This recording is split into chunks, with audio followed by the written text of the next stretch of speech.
కూడా మన ప్రభువును రక్షకుడైనటువంటి యేసుక్రీస్తు వారి శ్రేష్టమైన నామములో నా హృదయపూర్వకమైనటువంటి వందనాలు తెలియజేస్తున్నాను.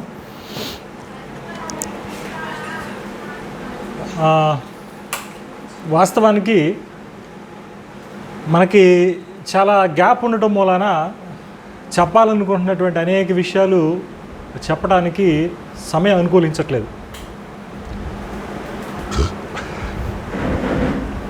మనంతా ఒక ప్రాంతం వాళ్ళమే, ఒక చోట ఉండేటువంటి వాళ్ళం కనుక అయితే ఎప్పుడు కలుస్తూ ఉంటాం కాబట్టి ఎక్కువగా మాట్లాడుకోవడానికి, ఒకరినొకరు అర్థం చేసుకుని మీ అవసరాలని, మీ ఆత్మీయ అవసరాలను తీర్చడానికి సమయానుకూలత కూడా ఉంటుంది. కానీ మరి నేను తెనాల్లో ఉండటం, మీరేమి ఇక్కడ ఉండటం, కానీ కేవలము భావజాలపరమైనటువంటి సహోదరత్వం ఏదైతే ఉందో అది మాత్రమే మనల్ని కలుపుతూ ఉంది మనకి సమయం దొరికినప్పుడల్లా. కనుక చాలా మరి ఆత్మీయ అవసరాల్లో కావచ్చు, భౌతిక సంబంధమైనటువంటి అవసరాల్లో కావచ్చు, మనం పాలు పంచుకునేటువంటి తరుణం, సందర్భం చాలా తక్కువగా ఉంటుంది. ఈ లోటు ఎలా పూడ్చాలి అని కనుక మనం ఆలోచిస్తే అది సమయానుకూలంగా పూడ్చబడాల్సిందే తప్పించి అది మరి మెకానికల్గా అప్పటికప్పుడు పూర్తి చేసేటువంటి పరిస్థితి కాదు. నేను ఆ విషయాలన్నీ కూడా కొద్దిగా మాట్లాడాలనుకుంటున్నాను. ఇది ఒక అంశంగా కన్నా కూడా కొన్ని ఆత్మ సంబంధమైనటువంటి విషయాలు, మనం ఆలోచించవలసినటువంటి విషయాలు, మనకి సందిగ్ధంగా ఉన్నటువంటి విషయాలు ఈరోజు కొద్దిగా కనువిప్పు దిశగా, మన పొరపక్షాలు తొలగించుకునేటువంటి దిశగా మనం మాట్లాడుకునేటువంటి ప్రయత్నం చేద్దాం. దీంట్లో కొంత టెక్నికల్ ఇష్యూస్ ఉంటాయి, అంటే సాంకేతికంగా మనం వేదపరంగా ఆలోచించేటువంటి విషయాలు ఉంటాయి. మరొక సందర్భంలో మనం ఆత్మీయంగా ఆలోచించేటువంటి అవకాశం, సందర్భం ఉంటుంది. కనుక వీటిని మనం సాధారణంగా అంటే సామాజికంగా కూడా మాట్లాడుకునేటువంటి పరిస్థితులు, స్థితిగతులు అనేటువంటివి కూడా ఈ ఉన్నటువంటి గంట సమయంలో మనము అనుసరించబోతా ఉన్నాం. అయితే ముందుగా మరి ఈరోజు మరి పుట్టినరోజు జరుపుకుంటున్నటువంటి కీర్తనకి నా మరి శుభాకాంక్షలు, పుట్టినరోజు శుభాకాంక్షలు. మరి ఎన్ని సంవత్సరాలు నాకు తెలియదు, కానీ ఎన్ని సంవత్సరాలు? Okay, very good. ఇక్కడ ఒక చిన్న మాట కూడా చెప్తాను నేను. ఏంటంటే పిల్లలు మెచ్యూరిటీ వచ్చేంతవరకు ఒక లెక్క, మెచ్యూరిటీ వచ్చిన తర్వాత ఇంకొక లెక్క. అది పురుషులైనా సరే, అది స్త్రీలైనా సరే, బాలికలైనా సరే. యూదుల్లో ఒక పద్ధతి ఉంది. ఏంటంటే ఆ పద్ధతి ఏంటంటే అప్పుడు వరకు కూడా, అంటే మెచ్యూరిటీ వచ్చేంత వరకు కూడా అది పురుషులకి స్త్రీలకి ఇద్దరికి వయసు రీత్యా జరిగేటువంటి మార్పులు అవి.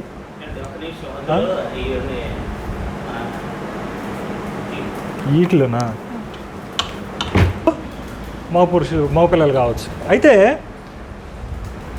అప్పటి వరకు ఒక లెక్క, అంటే వాళ్ళంతా కూడా అప్పటి వరకు ఉన్నటువంటి వయసుని మనం ఏమని భావించవచ్చు అని అంటే, వాళ్ళు ఏమని భావిస్తారు అని అంటే అజ్ఞానకాలంగా భావిస్తాం, అమాయకులాగా భావిస్తాం. ఇక ఆ తర్వాత నుంచి వాళ్ళ యొక్క జీవన విధానం ఏదైతే ఉందో అది అకౌంటబిలిటీలోకి వెళ్తుంది. అది గుర్తుపెట్టుకోండి. ఏంటండి అకౌంటబిలిటీ అంటే జవాబుదారీ తత్వంలోనికి, జవాబుదారీతనంలోనికి మెచ్యూరిటీ తర్వాత వెళుతుంది.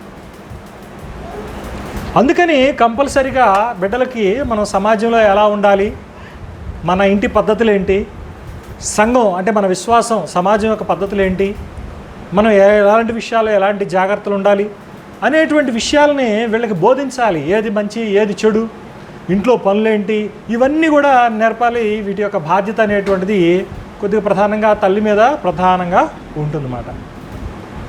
కాబట్టి పిల్లలు అకౌంటబిలిటీలోకి వెళ్తారు, అంటే జవాబుదారీతనంలోకి వెళ్తారు ఈ మెచ్యూరిటీ తర్వాత నుంచి అనేటువంటి విషయాన్ని మనం కనుక గుర్తుపెట్టుకుంటే, వాళ్ళకేంటంటే ఎక్కువ సమయం తల్లిదండ్రులతో గడిపేటువంటి అవకాశం కల్పించాలా, అంటే ఆ సమయాన్ని మీరు వెచ్చించాలా.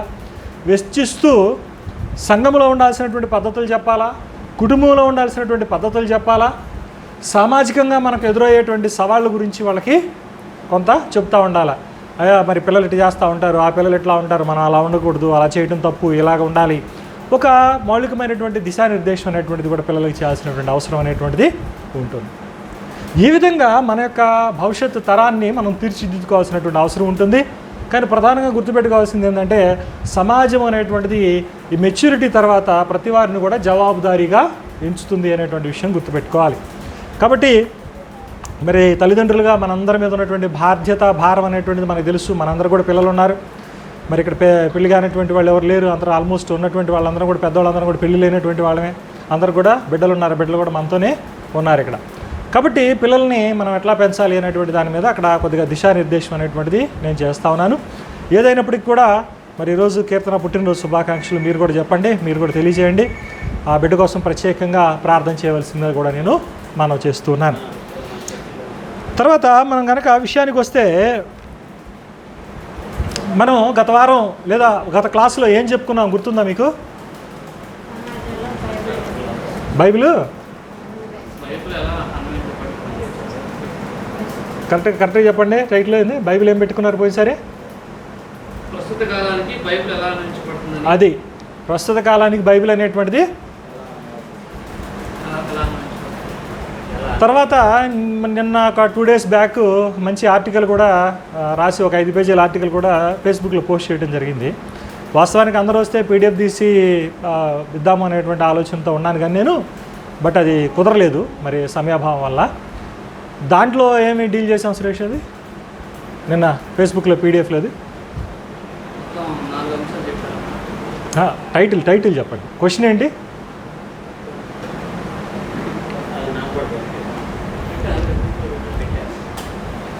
క్వశ్చన్ ఏంటి అది చూడండి ఒకసారి.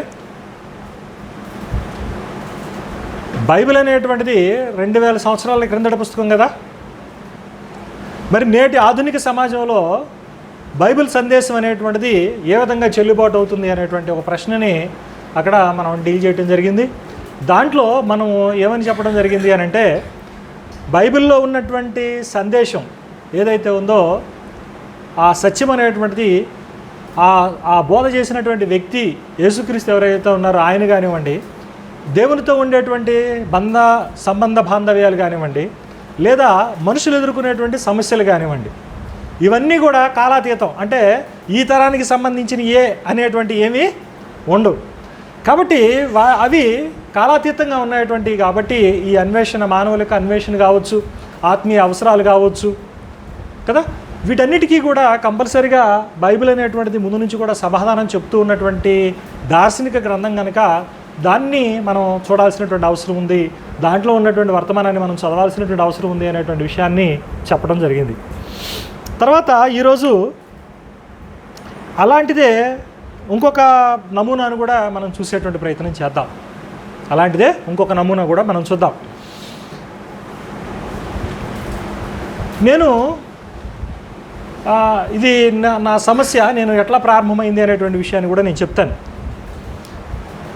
నేను 2000 సంవత్సరాలకి కొద్దిగా అంటే 98, 99, 2000 ఆ టైం పీరియడ్ వచ్చేటప్పుడు కొద్దిగా నా యొక్క ఆలోచన సరళి అనేటువంటిది, లేకపోతే నా పరిస్థితులు అనేటువంటివి నన్ను ఆధ్యాత్మిక ప్రపంచం వైపు నడిపించాయి.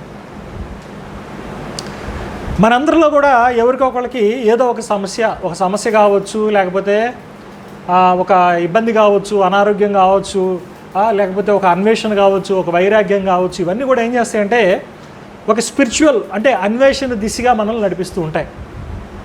ఈ అన్వేషణ దిశగా నడిపించేటువంటిది నా మార్గం ఏంటి అని అంటే, ఈ స్పిరిచువాలిటీ, రిలీజియన్ ఏదైతే ఉందో, మతం ఏదైతే ఉందో అది నన్ను బాగా ఆకర్షించింది. అయితే నేను పూర్వపు జీవిత విధానాన్ని నేను మార్చుకోవాలి అనుకున్నాను. ఆ పూర్వపు జీవిత విధానం ద్వారా నేను నా తల్లిదండ్రులను ఇబ్బంది పెడుతున్నాను, నేను ఇబ్బంది పడుతున్నాను, నేను చులకనవుతున్నాను అని నా వ్యక్తిత్వాన్ని కాపాడుకోవడానికి అక్కడ నా యొక్క జీవిత అన్వేషణలో భాగంగా నేను ఈ యొక్క క్రైస్తవం వైపు అడుగులేయటం అనేటువంటిది, పరిశోధన చేయటం అనేటువంటిది మొదలుపెట్టాను. కానీ నా యొక్క నేపథ్యం కనుక చూస్తే నేను క్రైస్తవ కుటుంబంలోనే పుట్టాను. మాకు 2-3 తరాల నుంచి క్రిస్టియానిటీతో సంబంధం ఉంది, అన్నీ బాగున్నాయి. మా నాన్నగారు నేను పుట్టక మునిపే వీడు ప్రభువుకు దాసుడు కావాలని ప్రభుదాసు అనేటువంటి పేరు కూడా పెట్టుకున్నాడు ఆయన. అంటే నా అన్వేషణ అనేటువంటిది ఆ టైం పీరియడ్లో ప్రారంభమైంది. ఆ ప్రారంభమైనప్పుడు నేను మరి స్థానికంగా ఉన్నటువంటి క్రీస్తు సంఘము, మా గురువు గారు గాను మా నా తండ్రి గారికి కూడా గురువు గారుగా ఉన్నటువంటి విక్టర్ గారు బతికొండటం, వారి నేతృత్వంలో మేమందరం కూడా కూడుకోవటం, ప్రతి ఆదివారం కలుసుకోవటం, వాక్యాన్ని ధ్యానించడం, పరిచర్యలో పాల్గొనటం, నేర్చుకోవటం, వీటిలో నిలకడగా ఉన్నాము. ఆ నిలకడ కాస్త ఈ 98 ఆ టైం పీరియడ్, 97, 98, 99 ఆ టైం పీరియడ్ వచ్చేసరికి కొద్దిగా ఉధృతం అయిపోయింది. ఈ ఉధృతం అయిపోయి నేను బాగా చదవటం మొదలుపెట్టాను. ఇక జనాల్లోకి వెళ్ళటం మానేశాను, సెంటర్లో కూర్చోవటం మానేశాను, ఇతర స్నేహితులను కలవటం మానేశాను, ఏ విధమైనటువంటి అలవాట్లు లేవు. ఇక అంతా కూడా కూర్చొని వాక్యాన్ని పరిశీలించడం మొదలుపెట్టాం.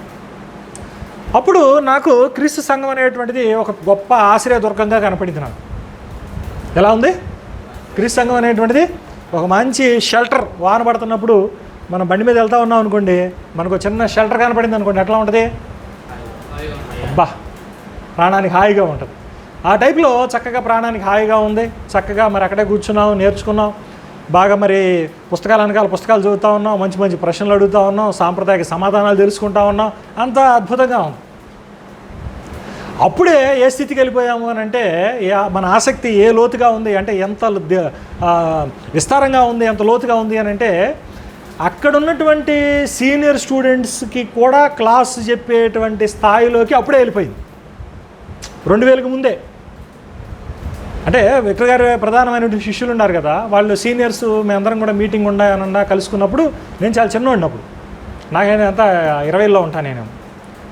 అట్లాంటి నేను అక్కడ మరి విక్టర్ గారు ఏం చేశారంటే, నాన్న క్లాస్ తీసుకో అని చెప్పి ఒక క్లాస్ ఇచ్చేటువంటి స్థాయికి అప్పుడే వెళ్ళిపోయింది. అది నాకు కలిగినటువంటి గొప్ప ఆశీర్వాదం.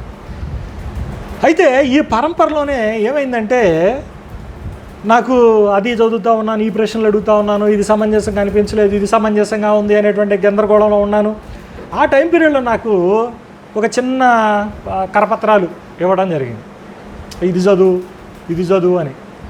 అవన్నీ అరమార్లు దుమ్ము కొట్టుకుపోయండి వాస్తవానికి. ఇవి తీసుకొని వెళ్ళి ఒకటి చదివానండి. ఓ 16 పేజీలు ఉంటుంది, లేదా 18 పేజీలు ఉంటుంది పాంప్లెట్. చదివిన తర్వాత ఎలా ఉందంటే నా పరిస్థితి, మనం కనుక నాకౌట్ బాక్సింగ్ చూస్తాం కదా, టీవీలో బాక్సింగ్ చూస్తూ ఉంటాం కదా. బాక్సింగ్లో ఇద్దరు కొట్టుకుంటూ ఉంటారు, టక్కన ఒక దెబ్బ తగిలిద్ది మొహం మీద ఎక్కడో. ఈ మొహం మీద ఎక్కడో తగలంగానే ఒకటి ప్రత్యర్థి ఏం చేస్తాడు, కుప్పకూలిపోతాడు. కాసేపు అయోమయంలో ఏం చేస్తున్నాడో తెలియదు. కాళ్ళు నుంచోలేడు, కాళ్ళు రావు, నడవడానికి రాదు, చేతులు పనిచేయవు, ఇటంట నెట్ మీద పడిపోతాడు, పక్కన ఉన్నటువంటి ఆ గ్రిల్స్ మీద పడిపోతాడు.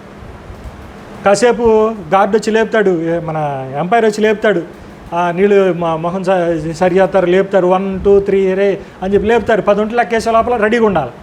ఉంటే ఆడు స్పృహ కోల్పోకుండా ఉన్నట్టే. సో ఇట్లాంటి పరిస్థితి నాకు నాకౌట్ కొట్టినట్టుగా అనిపించింది ఆ పాంప్లెట్ ఒక్కడ చదివితే. నేను ఎప్పుడో విన్నా, ఏమని, అసలు పాంప్లెట్ చదివి నేను ప్రభువుని తెలుసుకున్నాను అని చెప్పే మాటలు పెద్ద సొల్లు అనుకున్నాను నేను కదా. మనకి పాంప్లెట్ చదివితే కరపత్రాలు పంచుతూ ఉంటాం కదా, పంచినప్పుడు కరపత్రాలు చదివి ఏమంటాం, కరపత్రాలు చదివి నేను మారుకున్నాను అది అని వింటుంటాం. నేను అనుకుని ఇదంతా సొల్లేమో, అసలు కరపత్రాలు చదివి ఎవడు మారుతాడు, ఏ చిన్న పీస్ ఆఫ్ ఇన్ఫర్మేషన్ ఉంటుంది, దాంట్లో ఏం మారుతాం అని కొద్దిగా చులకనగా అనుకునేవాడిని. అయితే నాకు అక్కడ ఏమైందంటే, నిజంగా నా జీవితంలో జరిగేదానికి నేను కాదనలేకపోతాను. ఒక 18 పేజీల కరపత్రం, పాంప్లెట్ అంటారు దాన్ని, లేదా బుక్లెట్ అంటారు. ఆ బుక్లెట్ చదవంగానే నేను అప్పుడు వరకు నేను చేసినటువంటి 2-3 సంవత్సరాల ప్రయాణాన్ని, ఆధ్యాత్మిక ప్రయాణాన్ని ఒక్కసారిగా నాకౌట్ కొట్టింది, తప్పని గుద్దింది. దిమ్మిరిపోయి ఇదేంద్రా అసలు ఇదేంది అని చెప్పి అయోమయంలో పడిపోయాను. నా పాంప్లెట్ దెబ్బకి. నాకు తర్వాత చదువుతుంటే గుర్తొచ్చింది ఏంటంటే, పురుషోత్తం చౌదరి గారి గురించి కూడా గుర్తొచ్చింది. అంటే నేను తర్వాత తెలుసుకున్నాను, ఇది వాస్తవం తెలుసుకోవడానికి ధృవపడటానికి కారణం చెప్తున్నాను. మీకు ఆంధ్ర క్రైస్తవ కీర్తనలు రాసినటువంటి పురుషోత్తం చౌదరి గారు తెలుసుగా. పురుషోత్తం చౌదరి గారు చెప్పాలి అని అంటే తెలుగులో తొలి కీర్తనాకారుడు ఆయన. తెలుగులో మొట్టమొదటిసారిగా కీర్తనల పుస్తకం అనేటువంటిది సుమారు 90 నుంచి 100 పాటలతో మొట్టమొదటిగా ముద్రించబడింది. మొట్టమొదటిగా పాటలు రికార్డెడ్గా పుస్తక రూపంలోకి వచ్చినాయి కానీ రాయబడ్డాయి కానీ ఎవరి ఉన్నాయి అని అంటే పురుషోత్తం చౌదరి గారు. ఆయన ఈ బెంగాల్ బ్రాహ్మణుడు. ఆయన ఎక్కడోడు, కలకత్తా నుంచి వచ్చిన బ్రాహ్మడు ఆయన. అక్కడి నుంచి వచ్చినటువంటి బ్రాహ్మడు ఈ పూజారి వృత్తి చేసుకునేటువంటి వాడు ఈ విజయనగరం సైడు ఏదో గుళ్ళో పూజారిగా చేసేటువంటి అతనికి ఒకరోజు బ్రిటిష్ వాళ్ళు ప్రచురించినటువంటి కరపత్రం చదువుకొని, తెలుగులో తర్జుమా చేయబడ్డటువంటి కరపత్రం చదువుకొని తన విశ్వాస గతిని మార్చుకున్నాడు అని చెప్పేది పునాది అసలు. మరొక కరపత్రం ద్వారా ప్రారంభమైనటువంటి ఆయన జీవితము ఈరోజు క్రైస్తవులు వాడుకునేటువంటి 90% పాటలన్నీ కూడా ఎవరు రాసినాయి? పురుషోత్తం చౌదరి గారు రాసినాయి. నాకు అనిపిస్తూ ఉంటుంది, పురుషోత్తం చౌదరి గారు కనుక పాటలు కనుక లేకపోతే అంత నిజంగా ఆ పాటల్లో ఎంత భావ వ్యక్తీకరణ, ఎంత భావ ప్రకటన ఉంటుందో తెలుసా ఆ పాటల్లో. ఒక లైన్లో జీవిత అర్థాన్ని మొత్తాన్ని కూడా ఇముడింపజేసినటువంటి, క్రైస్తవ్యాన్ని మొత్తాన్ని ఇముడింపజేసినటువంటి మాటలు, క్రీస్తు యొక్క ఔన్నత్యాన్ని చెప్పినటువంటి మాటలు ఒక్క 2 లైన్లోనే, అంటే ఒక చరణంలోనే మరి దేవుని యొక్క గుణగణాలను చెప్పినటువంటి సందర్భాలు అనేక ఉన్నాయి. అంత గొప్ప సాహిత్యాన్ని, అంత గొప్ప అనుభూతిని మనం మరి ఏ విధంగా పొందుకునేటువంటి వాళ్ళం అనిపించేది నాకు.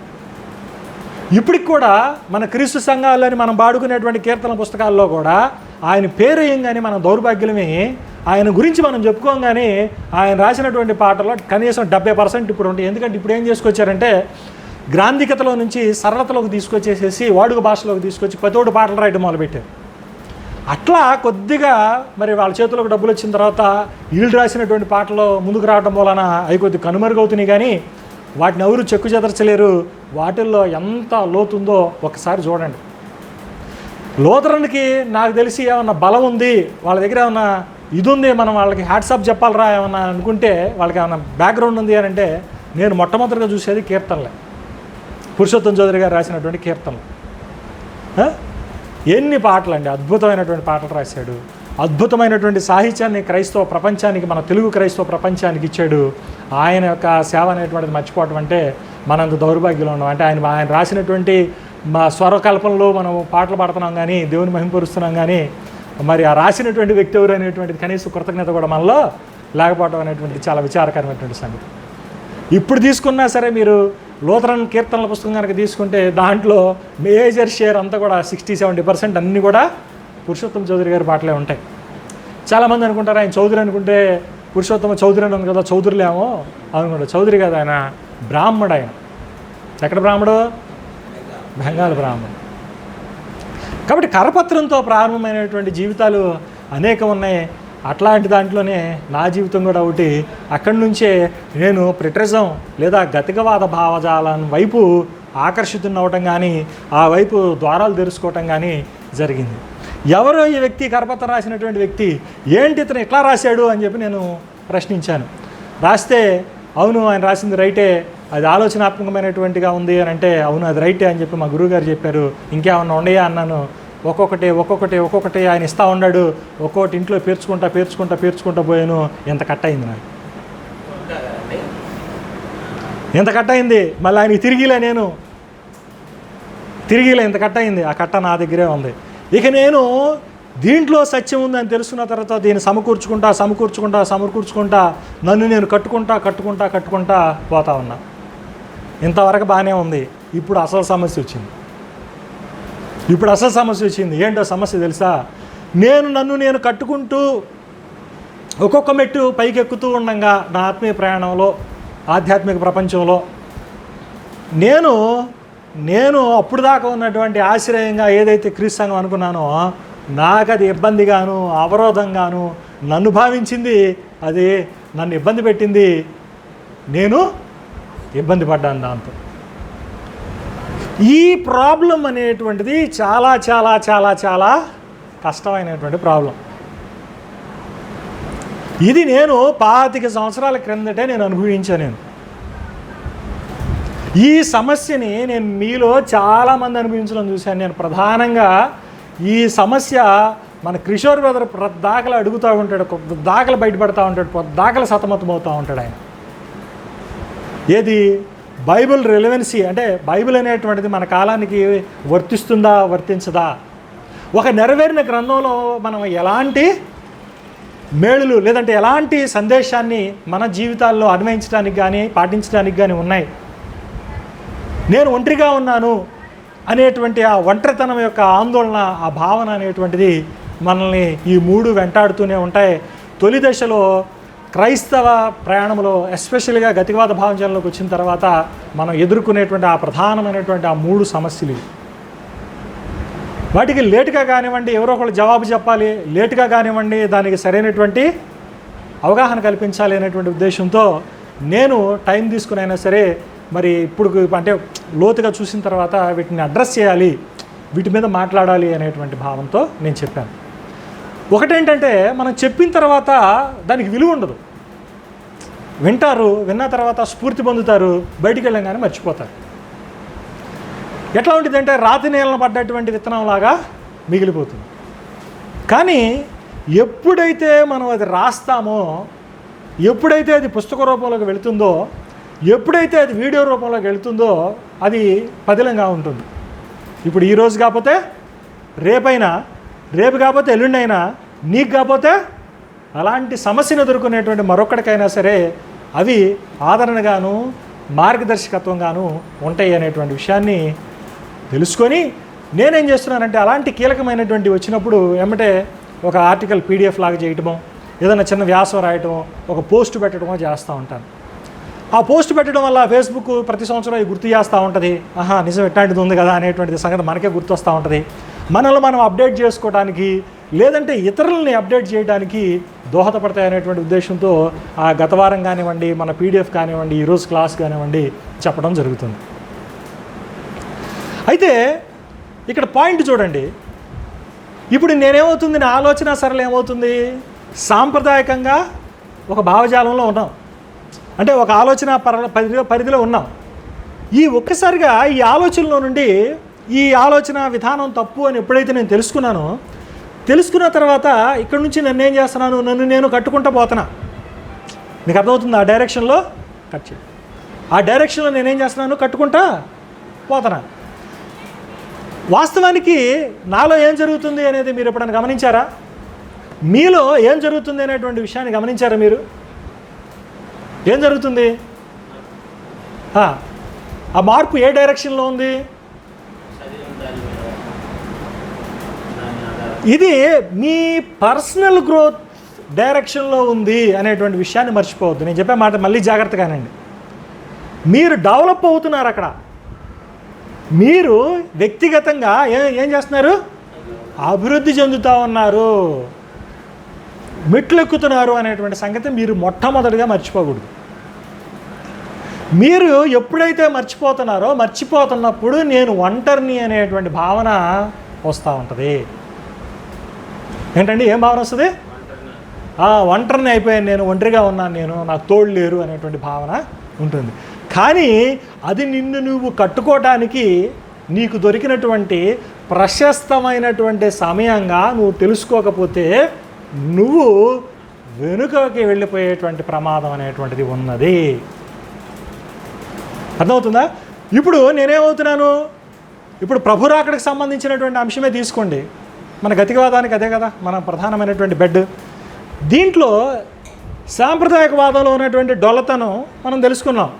త్వరగా అంటే త్వరగా కాదు, సమీపం అంటే సమీపంగా కాదు, తరం అంటే తరం కాదు అని వివరిస్తున్నారు. ఇది తప్పు. ఇక్కడ వివరించినట్టుగా మిగిలిన సందర్భాల్లో వాళ్ళు వివరించలేకపోతున్నారు. ద్వంద్వ వైఖరి కనపడుతుంది. కాబట్టి మనమేం తెలుసుకున్నాము, త్వరగా అంటే త్వరగానే, తరం అంటే తరమే, సమీపం అని అంటే సమీపమే.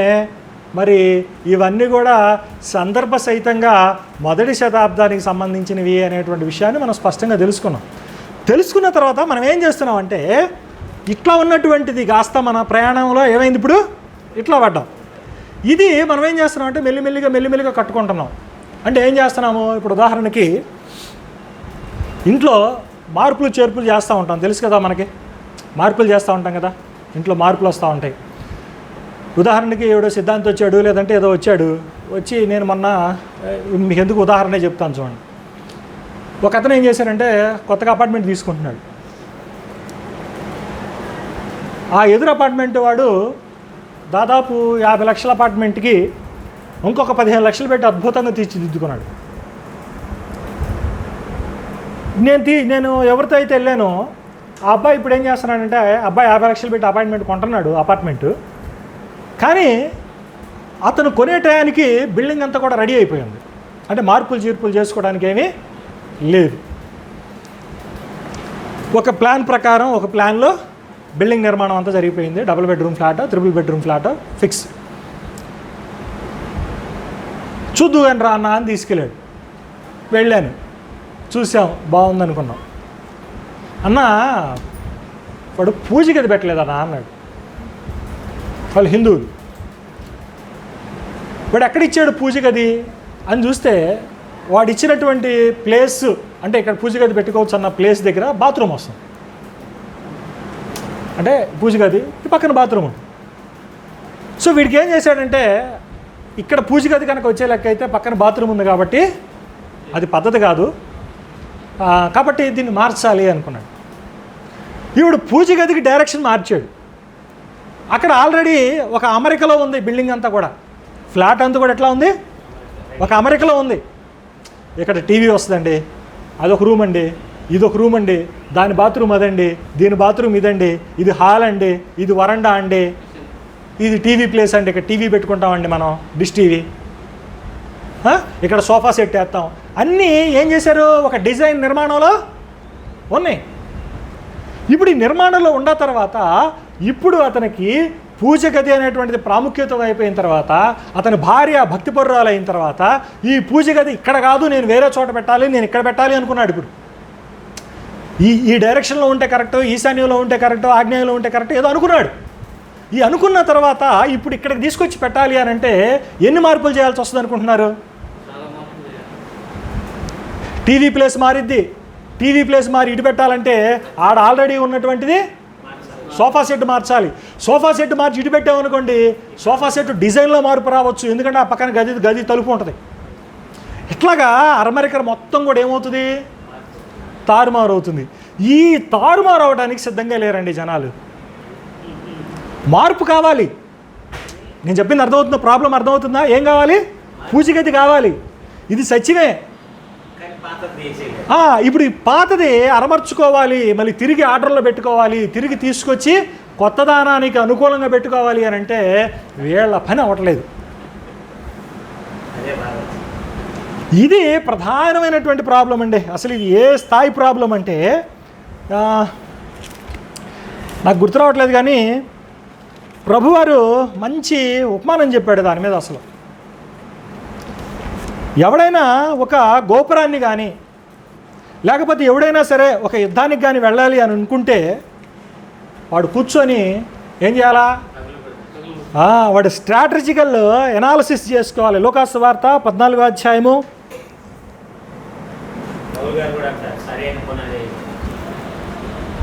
28వ వచనం నుండి కొన్ని మాటలు చూద్దాం. చూడండి, లోకాసు వార్త 14.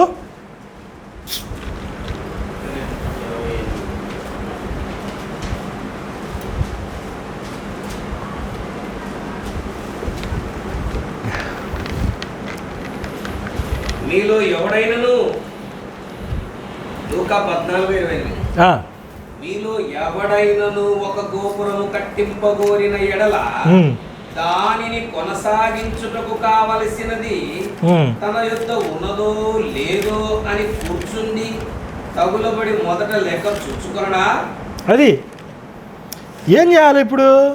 ఈ ప్రపంచంలో, ఈ ఆధ్యాత్మిక ప్రపంచంలో మన ప్రయాణాన్ని ప్రారంభించాలి అనుకున్నప్పుడు, దీన్ని ఒక మాటలో చెబుతున్నా, క్రైస్తవుడిగా నువ్వు ప్రారంభించాలి అనుకున్నప్పుడు నువ్వు కంపల్సరిగా నువ్వు ఈ విషయాన్ని బోధించాలా. నీ శ్రోతకి, నీ సహోదరుడికి, నీ సహవాసికి దీనికి సంబంధించినటువంటి అవగాహన నువ్వు అక్కడే ఏం చేయాలా, ఇన్స్టాల్ చేయాలి. వాడు మైండ్లో జొప్పించాలా. తర్వాత ఇంకొక ఉపమానం కూడా ఉంటుంది. ఎక్కడంటే ప్రభువారు ద్రాక్షారసాన్ని పాత తిత్తుల్లో పోయేద్దని చెబుతాడు. చూడండి ఒకసారి, గుర్తుందా? అది ఎక్కడ ఉపమానం? అది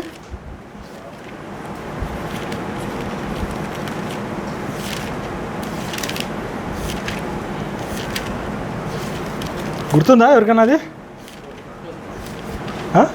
చూడు ఒకసారి.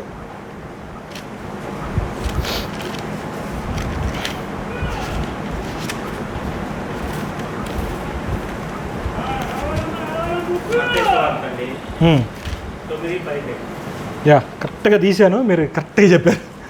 కరెక్ట్గా నా చేతులు 9వ అధ్యాయము మత్తయి సువార్త 9వ అధ్యాయము 16-17 వచనాలు చూడండి.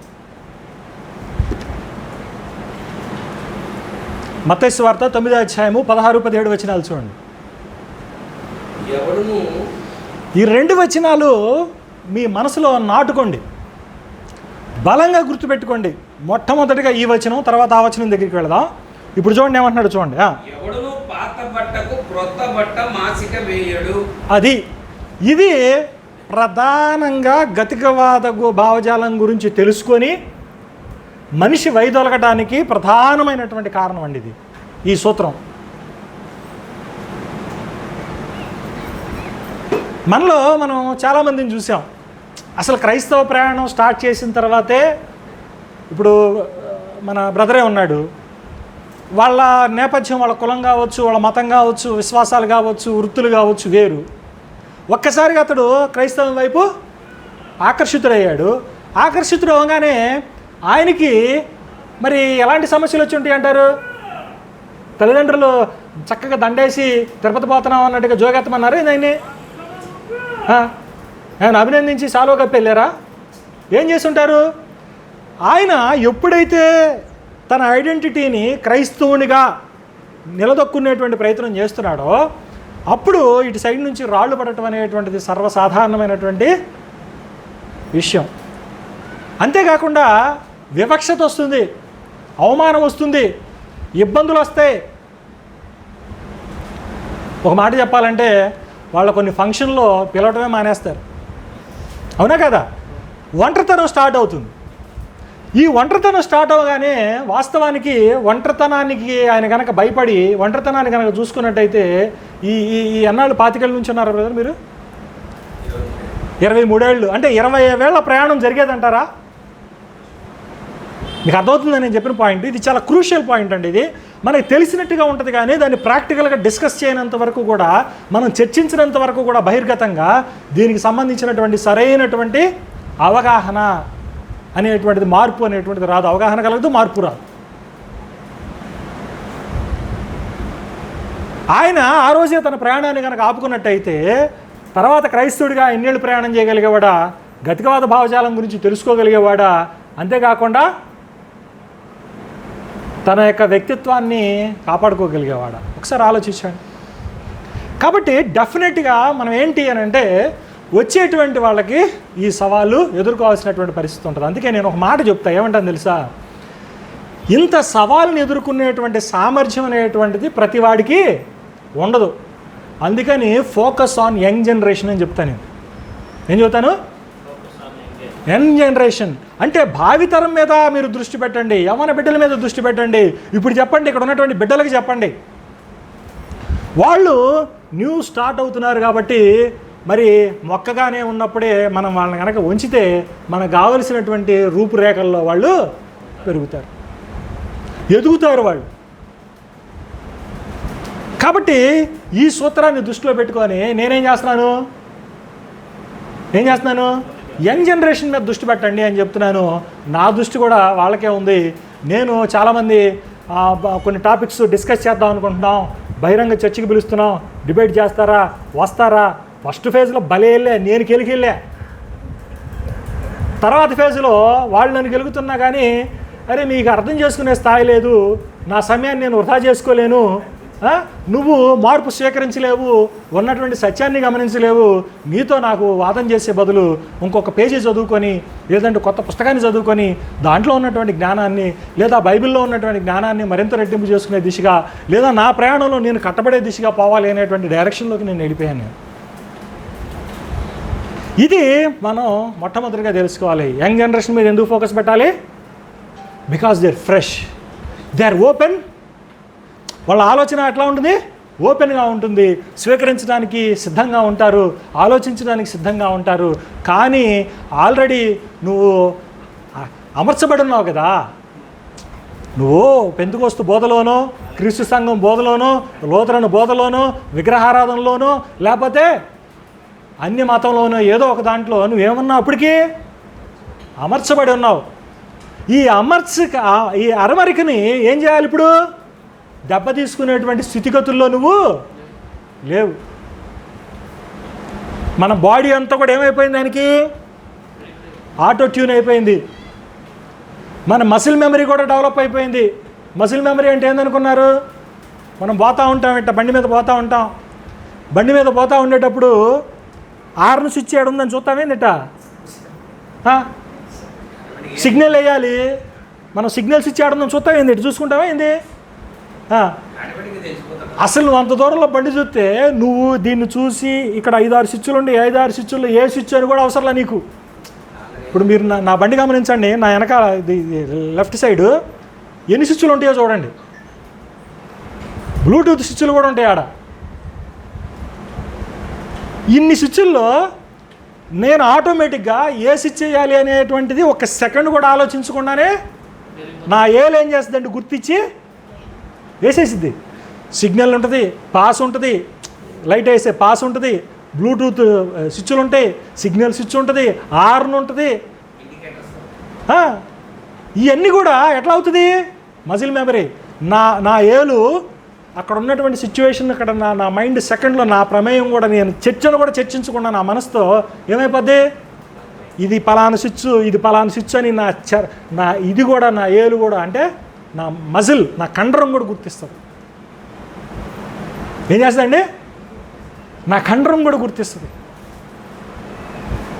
అట్లాగా మనందరం కూడా ఏమైపోయామనంటే ఇంట్లో కూడా చూడండి, వస్తువులు ఎప్పుడన్నా మగవాళ్ళు మనం వెళ్ళినా లేకపోతే మన ఇంట్లో వస్తువులు అయినా సరే వంటగదిలోకి వెళ్ళి మగవాళ్ళు పంపించామనుకోండి, కేకేసి అడుగుతారు. ఏమంటారు? ఉప్పు ఏడుంది, పంచదార ఏడబెట్టావే, స్పూన్లు ఏడుండి కనపడతలా, నా గ్లాస్ ఏడుంది, నా పళ్ళెం ఏడబెట్టా, ఇవన్నీ వాళ్ళకి తెలీదు, అడుగుతూ ఉంటారు. అదే వాళ్ళు లోపలికి వెళ్ళారనుకోండి, ఇదిగో ఇక్కడ కనపడతలా, ఇదిగో అది కాదు, ఇదిగో ఇది కాదు అని సెకండ్లో టక టక టక టక తీసిస్తారు. ఎందుకని? అరమరిక అంతా కూడా వాళ్ళకి అలవాటు అయ్యి ఉంది. కాబట్టి ఈ అజ్ఞానం సంబంధమైనటువంటి అరమరికలో మనం మతపరంగా కొన్ని విషయాల్లో మిళితమైపోయి ఉన్నాం కనుక మనం ఏంటంటే దాన్ని ఛేదించుకొని ఆ మైండ్ సెట్లో నుంచి బయటకు వచ్చేటువంటి అవగాహనలో మనము లేవు. అర్థమవుతుందా? ఇది ప్రధానమైనటువంటి లోపం అండి. దీనికి మన కొంతమంది అనుకుంటూ ఉంటారు ఏమని, ఇది ఇక్కడ వీళ్ళకి దేవుడు తోడ్పాటు లేదండి, దేవుడు వీళ్ళకి తోడుగా లేడు, దేవుడు మాకు తోడుగానే ఉన్నాడు, మీకు తోడుగా లేదు. అక్కడ అదే ఆలోచించట్లా. మీరు మీ పాత అరమరికలోనే ఉండారు, కానీ మీరు మార్పును స్వీకరించే దిశలో, మిమ్మల్ని మీరు మార్చుకునేటువంటి దిశలో మీరు లేరు. మీరేం చేస్తున్నారంటే మీరున్న చోటే అన్నీ రావాలి అని చెప్పి భ్రమపడుతున్నారు. మీరు అన్నీ వస్తాయని భ్రమపడుతున్నారు. మీరున్న చోటే అది దొడుక్కోవాలనేటువంటి ప్రయత్నం చేస్తున్నారు. ఆ ప్రయత్నం ఎలాంటిది అని అంటే ఇది చదవండి, ఇప్పుడు చదవండి. 9వ అధ్యాయము 16వ వచనం.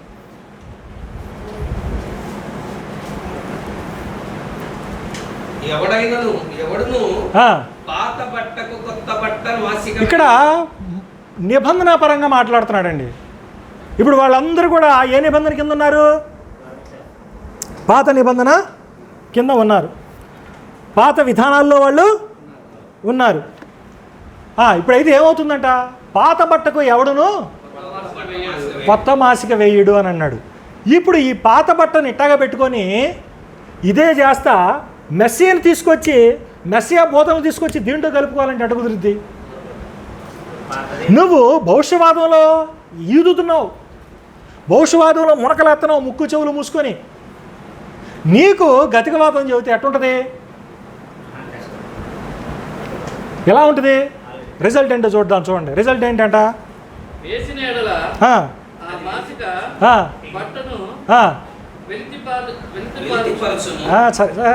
మళ్ళీ మళ్ళీ మళ్ళీ మళ్ళీ కరెక్టే చదవండి. ఎవరన్నా సురేష్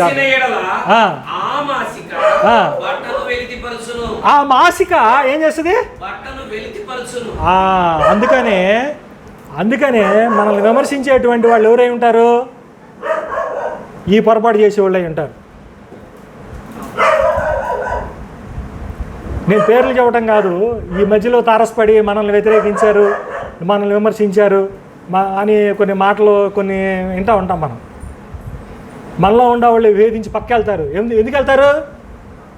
వాళ్ళు చేసిన మిస్టేక్ ఏంటి? వాళ్ళు పట్టుకున్నటువంటి పారాడైమ్ అంటారు, అంటే ఆలోచన సరళి, ఆ పరిధి ఏదైతే ఉందో ఆ పరిధిని అట్టాగా పెట్టుకొని దాని మీదకి ఏం చేస్తున్నారు? దీన్ని తెచ్చుకునే ప్రయత్నం చేస్తున్నారు. నువ్వు ముక్కు చెవులు మూసుకొని ప్రదక్షిణలు చేస్తుంది దేని చుట్టూ? భౌషవాదం చుట్టూ చేస్తున్నావు. భౌషవాదంలో తనమునకలయ్యావు. ఇప్పుడు గతికవాదంలో ఒక పాయింట్ తెలిసింది, దిక్సూచిలాగా చక్కని వెలుగు దీపంలాగా ఒకటి కనపడింది, దివిలాగా. ఆ దివ్యని తీసుకొని దీంట్లో మునకలేత ఇది పట్టుకొని పోవాలంటే ఎట్ట పోతావు? నాకు అర్థం కాలే చెప్పు.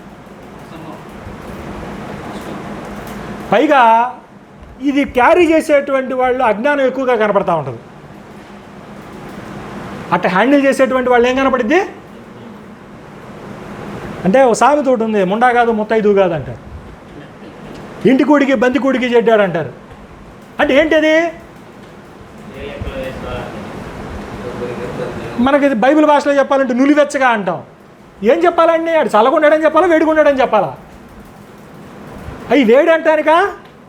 ఆ వేడి లేదు. చల్లగా అన్నావా? ఆ చల్లదనం లేదు. చల్లదనం అనే మాటకి తగినటువంటి మాట కూడా లేదు. ఎట్లా చెప్పాలా? ఎంతవుతుందో ప్రాబ్లము? ఇది ప్రాబ్లం అండి. ఈ ప్రాబ్లమ్ని రెక్టిఫై చేసుకోవాలి, ఈ ప్రాబ్లమ్ని అడ్రస్ చేయగలగాలి మనం. అందుకని నేనేమంటానంటే, ఒక ఒంట్లో వేస్తున్నామండి, ఏది ఇక్కడ ఎవరన్నా గబక్కనే ఒక 10 ఒంట్లు వేయండి. నాన్న ఎవరో ఒకళ్ళు రండి, వరుసనే వేయి. ఇప్పుడు వరుసనే ఒక 10 నెంబర్స్ వేయి చక్కగా. రైట్. ఇది ఎట్లా రెక్టిఫై చేసుకుంటాం మరి? అది కంప్లీట్ చేయండి బ్రదర్, ఒకసారి వచనాన్ని కంప్లీట్ చేయండి పాపరాశి లోపల. చాలు చాలు చాలు, అవసరం లేదు. ఇప్పుడు ఏమైంది? ఊరు నాయనా, ఇప్పుడు ఏం కనపడుతుంది? అందుకని వాళ్ళ ఐడియాలజికల్ కాన్ఫ్లిక్ట్ వస్తుంది. కాబట్టి ఆలోచనలో అంటే ఐడియాలజికల్ అంటే ఏం చెప్పాలి, సైద్ధాంతికపరమైనటువంటి వైరుధ్యం వస్తుంది. కనుక ఏమైంది ఒక్కసారిగా? ఏమైంది ఒక్కసారిగా? చిరుగు. అందుకని వాళ్ళు అసలు ఎక్కడో ఒక పాయింట్ దగ్గర పూర్తిగా విభేదించి తప్పండి అని మన మీదే దాడి చేసేటువంటి ప్రయత్నం చేస్తారు. ఇప్పుడు ఇక్కడ ఒంట్లు వేసింది పాప, బాగానే ఉన్నాయిగా, 1 2 3 4 5 6 7 అని వేసింది. ఇట్లాగా ఇక్కడ 100 వరకు వేసిందండి. ఇక్కడ అమ్మాయి ఏం చేసిందంటే 7 మర్చిపోయింది, వరుసనే రాసేసింది. అట్టా 100 ఒంట్లు వేసేసింది. 100 ఒంట్లతో బోర్డు నిండిపోయింది. ఇప్పుడు నా దగ్గర తీసుకొచ్చిన తర్వాత నేను ఎక్కడ లెక్క తేడా వచ్చిందిరా, 7 తగ్గిందని అర్థమైంది నాకు. ఇప్పుడు నేను దాన్ని సరి చేయాలంటే ఎట్ట సరి చేస్తాను? నేను ఇక్కడ వరకు నేను ఏం చేయలేనండి, కరెక్ట్గానే రాసింది. దీని పక్కనే ఖాళీ లేదు. నువ్వు ఖాళీ అని చెప్పేసి ఇక్కడ 7 అని టేసావు అనుకో, చిరుగేమవుతుంది? తప్పు చేసామనే సంగతి ఏమవుతుంది? అప్పుడు మనకి చదువుకునేటప్పుడు ఏం చేశారంటే అని మర్చిపోయాం అనుకోండి, ఇంటూ పెట్టి ఏం చేస్తాం? పైన వేసాం. ఇప్పుడు నేను రాస్తే ఏం చేయాలా? ఇక్కడ రాయాలి 7 అనేది. కానీ 7 మర్చిపోయాను కాబట్టి నేనేం చేశాను, సరి చేద్దామని ఇక్కడ వేసాను అనుకోండి, ఏమైంది? అది ఇప్పుడు 7 ప్రత్యేకంగా కనపడుతుంది. చిరుగు బొక్క మరి ఎక్కువ కనపడుతుంది. ఎందుకు? కిందేముంది? తప్పు ఉంది, అవగాహన లేముంది, లోపం ఉంది. దాని మీద సత్యం వచ్చేసి సెట్ అవట్లా. అందుకని ఏం చేయాలా? ఇవన్నీ చెడిపేసి ఇప్పుడు ఇక్కడ నుంచి 7 8 9 అని 100 రాసుకుంటూ పోయారనుకోండి, ఎలా ఉంటుంది? మళ్ళీ ఆర్డర్ వస్తుంది. ఈ ప్రాసెస్ అనేది చేయలేకపోతున్నామండి. ఒకటి, ఈ మిస్టేక్ జరగకుండా చేయాలా. జరిగిందనుకోండి, జరిగిన దగ్గర నుంచి మొత్తం సరి చేసుకున్నా రావాలి. అదొంది నేను చెప్పింది. ఇది చేయాలి. ఇది చేయలేకపోతున్నారు. కాబట్టి చాలామంది ఏం చేస్తున్నారు, వస్తున్నారు, క్లాస్ వింటారు, ఈయన చెప్పేది రైటే అంటారు, మనసులో మనకు కితాబిచ్చి వెళ్ళిపోతారు. దానివల్ల నాకు వచ్చేది లేదు, నువ్వు కితాబిచ్చి వెళ్ళిపోవటం వల్ల నీకు వచ్చేది లేదు. అందుకని వాళ్ళు ప్రధానంగా వెనకబడుతున్నారు. ఇంకో ఉదాహరణ కూడా చెప్తాడు, అది కూడా చూద్దాం. చూడండి, 2 చూద్దాం, చాలా కీలకమైనటువంటి ఉదాహరణలు ఇవి.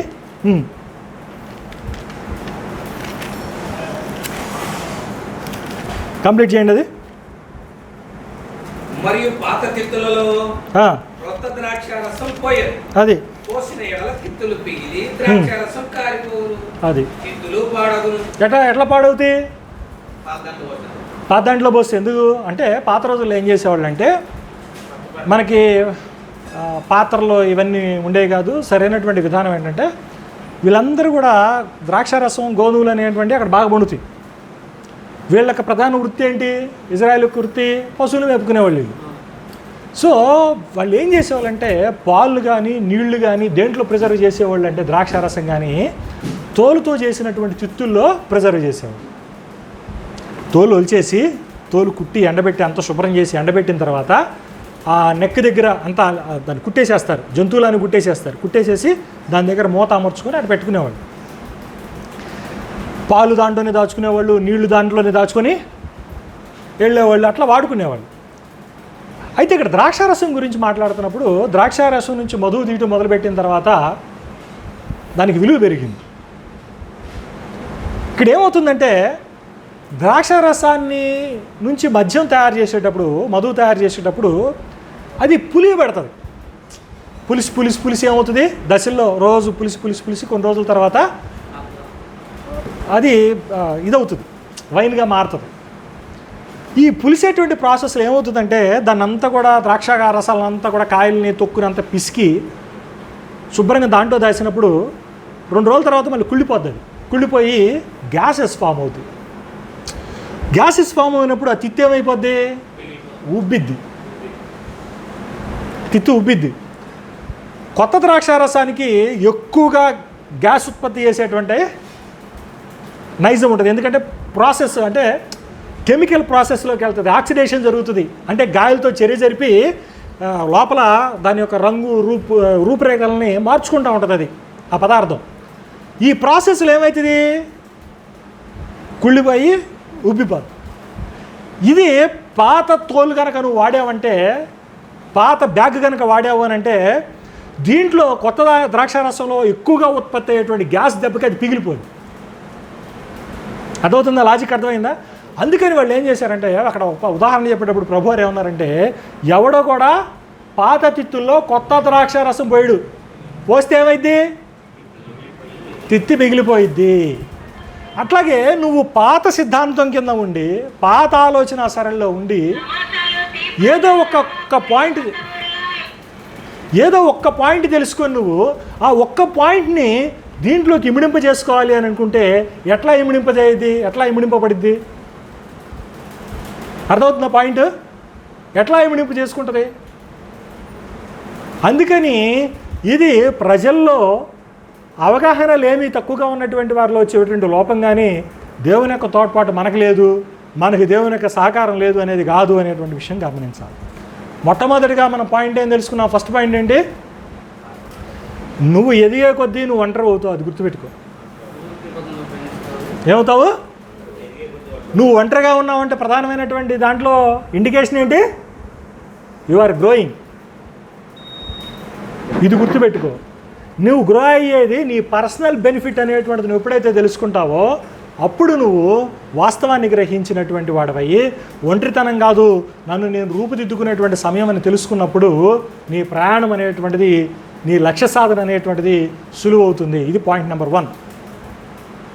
పాయింట్ నెంబర్ 2 ఏంటి అని అంటే, సైద్ధాంతికంగా నువ్వు పూర్తిగా ఊడ్చి మొత్తం సెట్ చేసుకోవాలి. కానీ మనం ఏంటంటే నడిమంత్రం సిరిలాగా మనకి ఎప్పుడో మధ్య వయసుకు వచ్చిన తర్వాత సచిన్ తెలిసింది. అప్పటికే నువ్వు ఇండాక్ట్రికేట్ అయ్యావు. అంటే ఏదో ఒక సిద్ధాంతాన్ని తెలుసుకొని దాన్ని పేకల్లోతూ మునిగిపోయి దాన్ని అనుభవిస్తూ, ఆచరిస్తూ, దాన్ని అవలంబిస్తూ, దాన్ని ప్రకటిస్తూ నువ్వు మునిగిపోయి ఉండవు. ఈ మునిగిపోయిన నీకు ఏదో ఒక దిక్సూచిలాగా, ఒక చిన్న దీపంలాగా కనపడింది, ఒక ఆదరణ ఇచ్చేటువంటి ఏదో కొత్తదనం లేదా సత్యం అనేది ఒక చిన్న దీపంలాగా కనపడింది గతికవాదం. ఈ గతికవాదాన్ని ఈ 90% ఉన్నటువంటి భావజాలంలో తీసుకొచ్చి నువ్వు ఇక్కడ పెట్టుకోవాలి అని అంటే కాన్ఫ్లిక్ట్, అంతర్మదనం, వైరుధ్యం ఏమవుతుంది? పెద్ద అణుబాంబులాగా విస్ఫోటనంలాగా వచ్చి నీ పద్ధతులకి నీ అలవాట్లకి అది సింక్ అవ్వట్లా. ఇది పాయింట్ నెంబర్ 2. పాయింట్ నెంబర్ 3 ఏంటి అని అంటే, ఇలాంటి సిచ్యువేషన్ వస్తుంది అనేటువంటి ప్రికాషన్ అనేది నువ్వు తీసుకోవాలా. ఏంటంటే పాయింట్ నెంబర్ 3 ఏంటి? You should be precautious about this. దీనికి మనం ఇందాక ఉదాహరణ చూసాను చూడండి, లోకాసు వార్తలోది. లోకాసు వార్త 14వ అధ్యాయము చూడండి.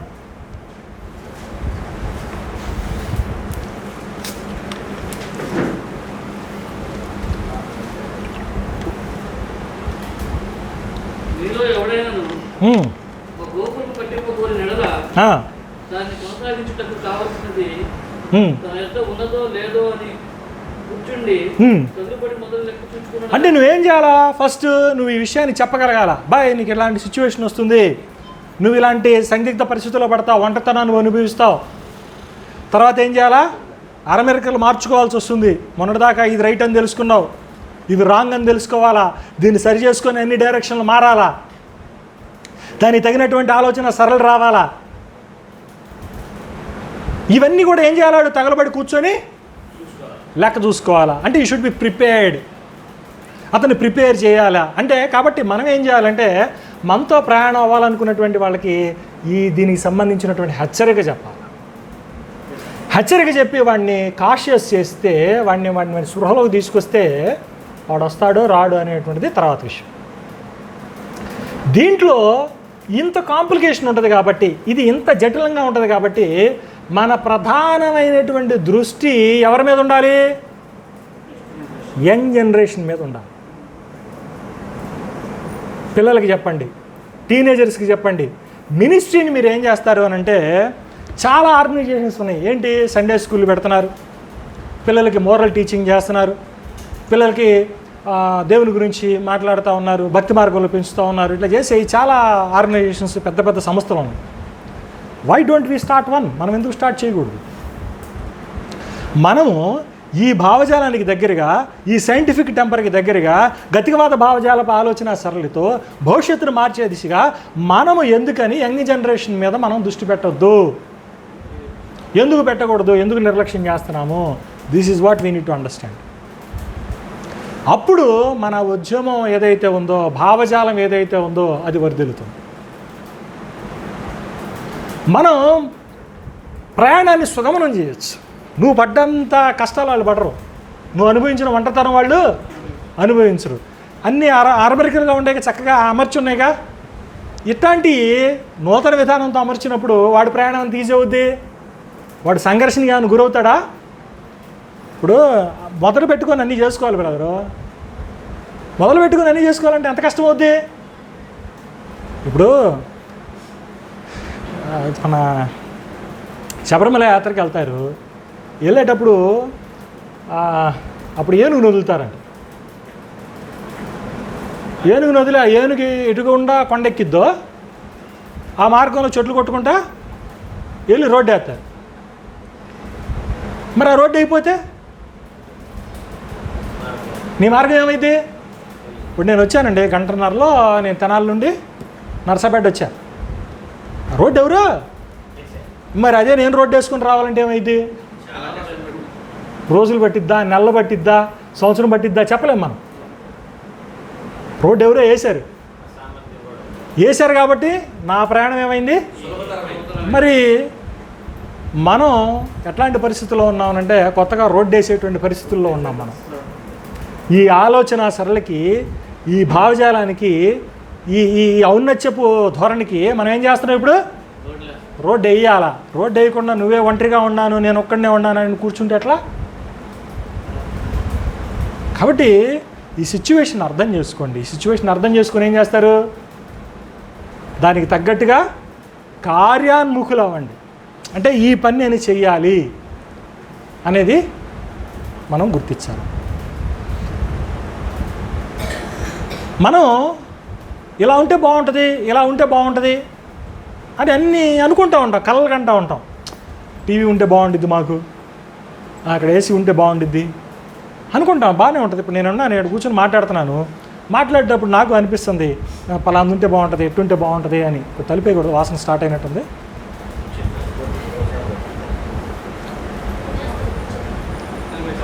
అని అనుకుంటా ఉంటాం కదా. ఇది ఉంటే బాగుంటుంది, అది ఉంటే బాగుంటుందని అనుకుంటా ఉంటాం.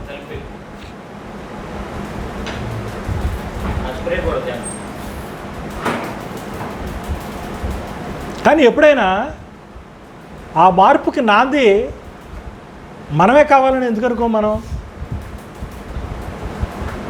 ఇప్పుడు నేను చెబుతున్నా, బ్రదరు మీరు ఇక్కడ ఇది ఏసీ పెట్టించాను బ్రదరు, ఏసీ ఉంటే బాగుండేది బ్రదరు మీకు అన్న ఆలోచన చెప్పటం లేదంటే సలహా చెప్పడానికి మనం ముందుంటున్నాం. కానీ దాన్ని సాధించడానికి, కార్యాన్ముఖులు అవడానికి, ఆ మార్పుకు నువ్వే ఎందుకు శ్రీకారం కాకూడదు? Why don't we start one?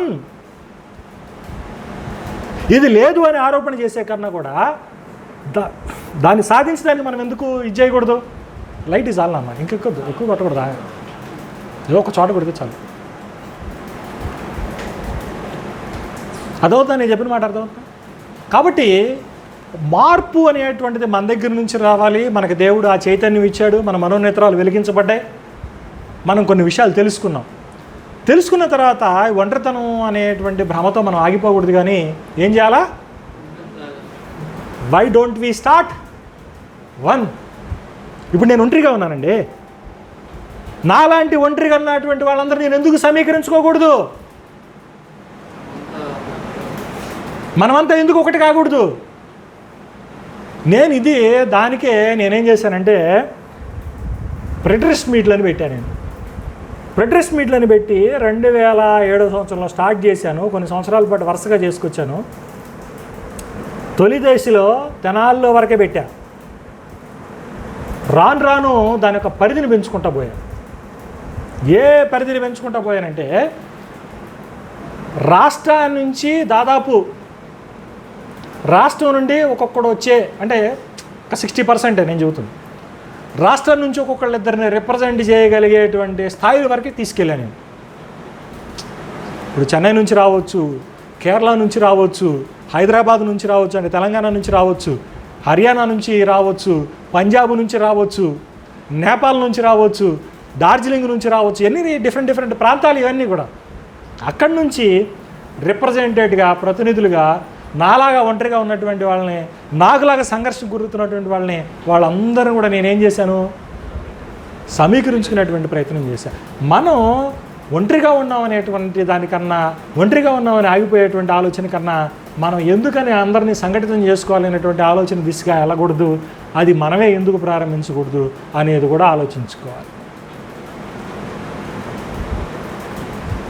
మనిషి ఒంటరిగా ఉండగలడా?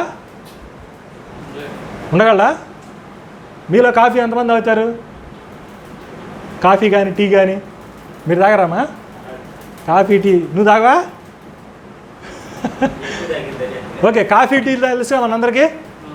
సరే, ఏం కావాలి చెప్పండి నాకు, కొద్దిగా నోట్ చేసుకుందాం. నేను ఇంటికి వెళ్తే కాఫీ తాగుదాం అనుకుంటున్నా. ఏమండి, నేను కూడా కాఫీ తాగాలనుకుంటున్నాను. ఏం కావాలి కాఫీ తాగాలంటే? చెప్పాలి, ఒక్కొక్కటి చెప్పాలి.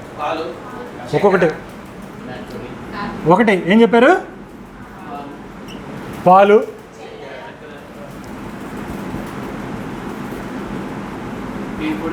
చక్కెర,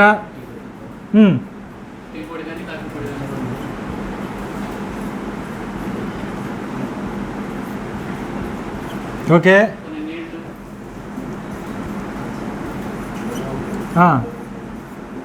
గ్యాస్,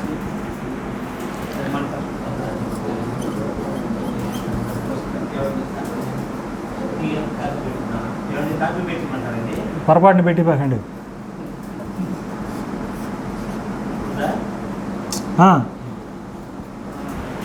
తర్వాత ఏం కావాలండి? అవన్నీ మేకింగ్ చేయడానికి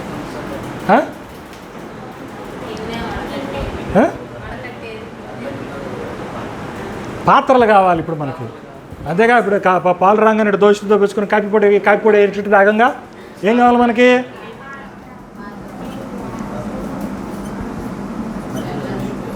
పాత్రలు. అది వడగిన్నాను, టీ పెట్టుకుంటే వడక గిన్నెను, గ్లాసును, పాత్ర ఏముంటుంది, ఇది టీ పాత్ర ఏదో కాసుకునే ఉంటుందిగా, అది కావచ్చు. ఇది ఇవి ఉంటే ఏం పెట్టుకోవచ్చు? టీ పెట్టు. ఓకే.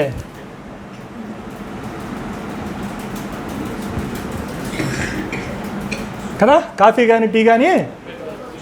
Okay, right.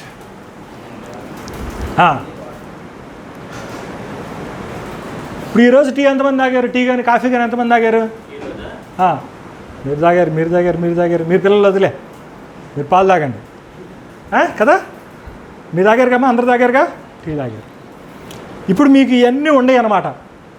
ఉంటేనే కదా తాగలిగేది. ఇప్పుడు నేను ఒంటరిగా టీ తాగాలి నాన్న, ఎట్లా తాగాలి చెప్పండి ఇప్పుడు నాకు. నేను ఒక్కడనే ఉండా, నేను ఒంటరిగా ఉన్నాను, నేనేం తాగాలా? టీ కావాలా. టీ కావాలంటే మీరు ఏం చెప్పారు? ఈ ఐటమ్స్ కావాలని చెప్పారు నాకు. ఇప్పుడు పాలు ఎట్ట వస్తాయి తల్లి? ఎట్ట వస్తాయి చెప్పండి. సరే, మనం అంతా గేదె పాలు కదా తాగేది. అదే సరే, ప్యాకెటే అన్నాం అనుకో, నేను ఆడికైనా వస్తా, ప్యాకెట్ పాలు కావాలా. ఇప్పుడు ప్యాకెట్ పాలు ఆడికి వెళ్ళాలా? షాప్కి వెళ్ళాలా. షాప్కి వెళ్ళిన తర్వాత షాప్ వాడు ఏం చేస్తాడు? ప్యాకెట్ ఇస్తాడు నీకు, 30 రూపాయలు, 37 రూపాయలు, 32 రూపాయలు తీసుకుంటాడు. ఎంతకీ ఆడి షాప్కి ఆడి నుంచి వచ్చింది? ఇప్పుడు నేనేమంటున్నాను, నీకు దగ్గర ఉండే అన్నీ ఇప్పుడు నేనేం చేయాలి? ఒక్కడనే చేసుకోవాలి. నాకు మీతో పని లేదు, నేను మీ ఊరికి వాటా అయ్యాను, మీకు సంబంధం లేదు అసలు. కానీ నేనేం చేయాలి? ఇప్పుడు కాఫీ తాగాలి లేదా టీ తాగాలి. ఎట్ట తాగుతాను నేను? ఇప్పుడు నాకు కావాలంటే ఏం కావాలా? పాలు. పాలు ఆడి నుంచి వచ్చింది? పాల బూతులు లేవు, నేను బూత్కి వెళ్ళను, నేనే ఒక్కడనే ఉంది. గేదె బర్రె తెచ్చుకోవాలా. ఇప్పుడు గేదెని తెచ్చుకున్న తర్వాత గేదె తెచ్చుకోగానే పాలు ఇచ్చిద్దా? దానికి గడ్డి పెట్టాలా. ఇప్పుడు గడ్డి కావాలంటే ఆడి నుంచి వచ్చింది? పొలం వెళ్ళి గడ్డి తీసుకొచ్చుకోవాలా. మరి పొలం వెళ్ళి గడ్డి చేసుకోవాలంటే గడ్డి రానగానే వచ్చింది దాని చేతులకి. ఏం చేయాలా? కొయ్యాలంటే ఏం కావాలా? కొడవలు కావాలా. కొడవలు నువ్వే చేసుకోవాలి, మళ్ళీ షాప్కి వెళ్ళకూడదు. మరి ఎట్ట వచ్చింది కొడవలే? కత్తి ఎట్ట వచ్చింది?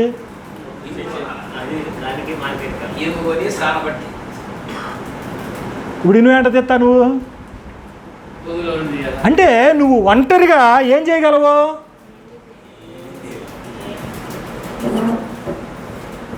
నువ్వు ఒంటరిగా ఏం చేయగలవు నా ప్రశ్న అది.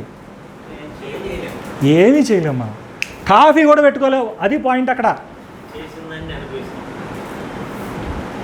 చూద్దాం, దాంట్లోకి ఇప్పుడు వెళ్తాము దాంట్లోకి.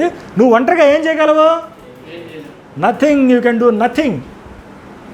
పిల్లలు కూడా తెలుసుకోవాల్సినటువంటి ప్రధానమైనటువంటి పాయింట్, స్పిరిచువాలిటీలో గ్రోత్కి సంబంధించినటువంటి పాయింట్, మనం సంఘంగా ఎందుకు ఉండాలి అనేటువంటి దానికి పాయింట్, దాన్ని ఎలా కాపాడుకోవాలి అనేటువంటిది పాయింట్, దాన్ని ఎలా సాధించాలి అనేటువంటిది పాయింట్ దీంట్లో మనకి వస్తుంది. ఆఫ్టర్ ఆల్ మనం మాట్లాడుకుంది ఒక కాఫీ గురించి మాట్లాడుకున్నాం. ఏంటంటే దేని గురించి మాట్లాడుకున్నాము? కాఫీ పెట్టాలంటే ఎంతసేపు అండి? ఇప్పుడు జనరల్గా సహజంగా కాఫీ పెట్టాలి అంటే ఒక్కసారిగా మనందరం ఒక కాఫీ తాగామంటే మన మూడంతా చేంజ్ అయిపోయి యాక్టివ్ అయిపోతాం. ఎట్లా వస్తుంది కాఫీ పెట్టామా అంటే, ఇప్పుడు నేను కాఫీ పెట్టుకుంటాను ఇంట్లో. ఎట్లా పెట్టుకుంటాను తెలుసా? పక్కన రెడీమేడ్గా కాఫీ పొడి ఉంటుంది. జస్ట్ ట్యాప్ ఆన్ చేసి నీళ్ళు పెట్టుకొని ఇట్లా స్టవ్ మీద పెట్టి 3 నిమిషాల్లో బుడకలు స్టార్ట్ అవుతాయి. ఆపేసేసి దాంట్లో ఒక స్పూన్ ఇట్టేసి నీళ్ళు పోసుకొని అట్లా కప్పు తీసుకుంటా. 4 నిమిషాల్లో నా చేతిలో కప్పు కాఫీ ఉంటుంది. 4 లేదా 5 నిమిషాల్లో కప్పు కాఫీ ఉంటుంది. ఎప్పుడు? టీ పొడి వచ్చినప్పుడు, గ్యాస్ వచ్చినప్పుడు, అన్నీ వచ్చినప్పుడు. కానీ ఇక్కడ ఒక్క పాలు నేను పుట్టించాలి అని అంటేనే నేను ఒక ఒంటరిగా నేనేం చేయగలను?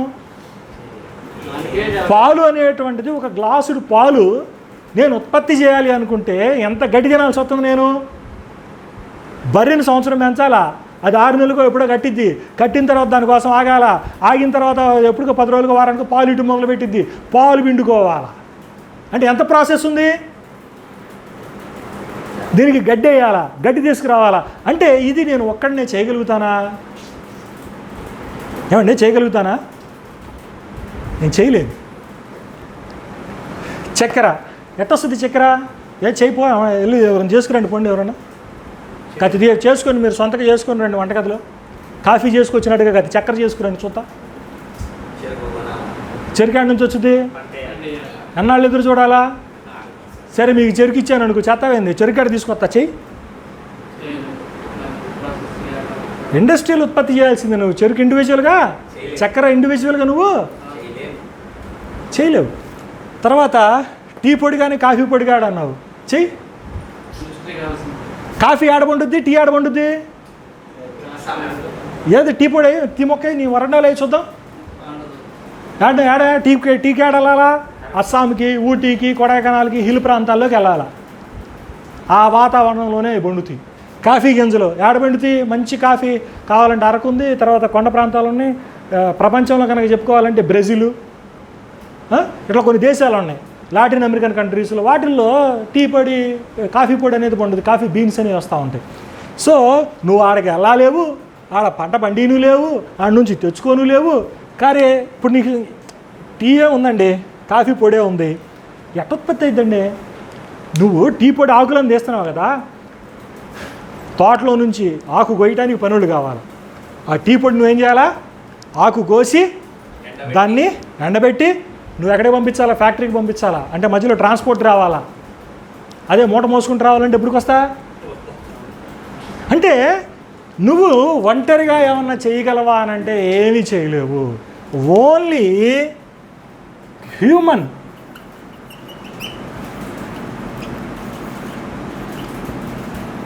హ్యూమన్ కనెక్షన్స్ ద్వారా మాత్రమే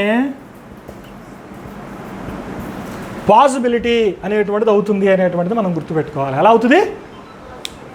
హ్యూమన్, మానవ సాకారం లేదా మానవ సంబంధాలతోనే ఇదేమవుతుంది.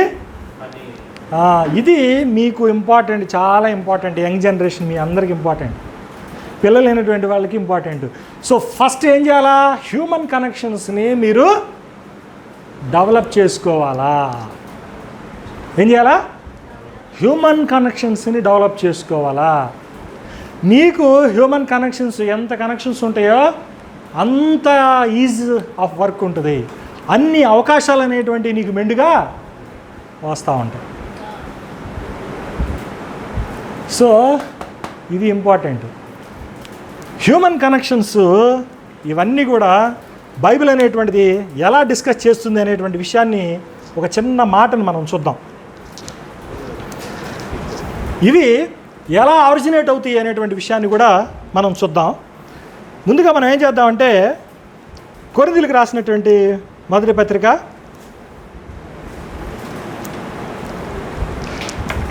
12వ అధ్యాయము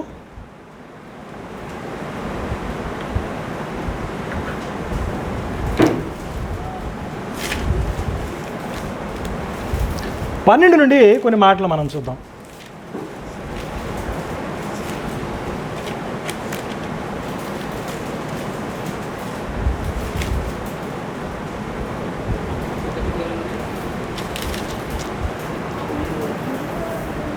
పన్నెండవ అధ్యాయము 12 నుండి కొన్ని వచనాలు మనం చూద్దాం.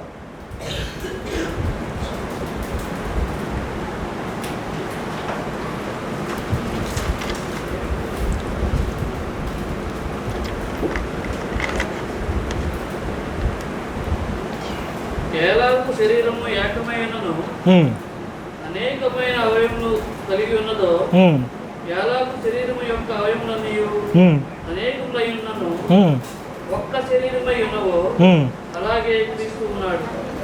ఇది కాసేపు క్రీస్తు అనే విషయాన్ని పక్కన పెడదాం. మనం అల్టిమేట్గా రావాల్సింది అక్కడికి రావటానికే దీని యొక్క ప్రాముఖ్యతను తెలుసుకునేటువంటి దిశగా మనం ఆలోచిస్తున్నాం. ఇక్కడ ఏమన్నా అండి, ఎలాగూ శరీరము ఏకమై ఉన్నను, ఇదంతా శరీరం కదా, మన శరీరం అంటాం దీన్ని. ఈ శరీరంలో ఏమేమి ఉన్నాయి? ఇప్పుడు ఇదంతా ఏంటి? ఇదేంటి? ఇది టీ కానీ కాఫీ కానీ. ఈ టీ కాఫీలు ఏమేమి ఉన్నాయి? పాలు ఉన్నాయి, చక్కెర ఉంది, పొడి ఉంది, నీళ్ళు ఉన్నాయి, పొయ్యి ఉంది. దీంట్లో ఏది లేకపోయినా కాఫీ అయిద్దా? ఒక మంచి రుచికరమైనటువంటి కాఫీ తాగలవా? తాగలేం. సేమ్ ఇట్లాగే ఒక ఎనలాగి తీసుకొచ్చాడు అక్కడ పౌలు. ఏమంటున్నాడంటే ఈ శరీరం అంతా ఏకమైనప్పటికీ కూడా దాంట్లో ఏ విధంగా అవయవాలు ఉన్నాయో అని అన్నాడు. ఏంటి అవయవాలు ఏంటి? ముక్కు, చెవులు, నోరు, తర్వాత కాళ్ళు, చేతులు, ఏళ్ళు, గోళ్ళు కదా. ఇవన్నీ ఏంటి? బయటికి కనపడేవన్నీ కూడా అవయవాలు మనకి. ఏమన్నాడో చూడండి. అనేక అవయవములు కలిగి ఉన్నవో అలాగే శరీరము యొక్క అవయవములన్నీ అనేకములైనను ఒక్క శరీరమై ఉన్నవో అలాగే క్రీస్తు కూడా ఉన్నాడు అనేటువంటి మాట చెబుతున్నాడు. అంతేకాకుండా ఈ క్రీస్తు శరీరంగా సంఘాన్ని అభివర్ణిస్తున్నాడు. ఎలా అభివర్ణిస్తున్నాడండి? సంఘం మొత్తాన్ని కూడా, అంటే విశ్వాసులందరినీ కూడా, మన ఇండివిజువల్స్ అందరినీ కూడా, మనుషులందరినీ కూడా, విశ్వాసం కలిగి ఉన్నటువంటి వారందరినీ కూడా, రక్షించబడినటువంటి వారందరినీ కూడా ఏమని పిలుస్తున్నాడు? ఒక్క శరీరము లేదా సంఘము అనేటువంటి మాట చెప్తున్నాడు. That is the beauty of the Bible అండి. ఇండివిజువల్గా తీసుకున్నాడు, సామాజికంగా తీసుకున్నాడు. రెండింటిని కనెక్ట్ చేసి గొప్ప రహస్యాన్ని చెప్తున్నాడు. ఏంటో తెలుసా? అందరం కలిసి ఒకటి. నువ్వు ఒక్కడవే ఒక్కటి కాదు, నువ్వు ఒక్కటిగా నువ్వేమీ చెయ్యలేవు. నువ్వు ఒక్కడిగా ఉన్నాననుకున్నా కనెక్టెడ్గా సఫర్ అవుతావు అనేటువంటి విషయాన్ని పౌలు చాలా చక్కగా ఇక్కడ ఉన్నటువంటి సంభాషణలో 27 వరకు ఉన్నటువంటి వచనాల్లో పౌలు దీన్ని విశదీకరిస్తూ వీళ్ళందరూ కూడా, అనేకులుగా ఉన్నటువంటి వీళ్ళందరూ కూడా ఒక్కటి అవ్వటానికి వేదిక, పునాది క్రీస్తు అనేటువంటి విషయాన్ని చెప్తున్నాడు. అక్కడ ఆయన ఏం చెబుతున్నాడండి? క్రీస్తు అనేది చెప్తున్నాడు. అక్కడ చదవండి, 13వ వచనం కూడా చదవండి, మీకు అర్థమవుతుంది. ఇంకా 12, 13.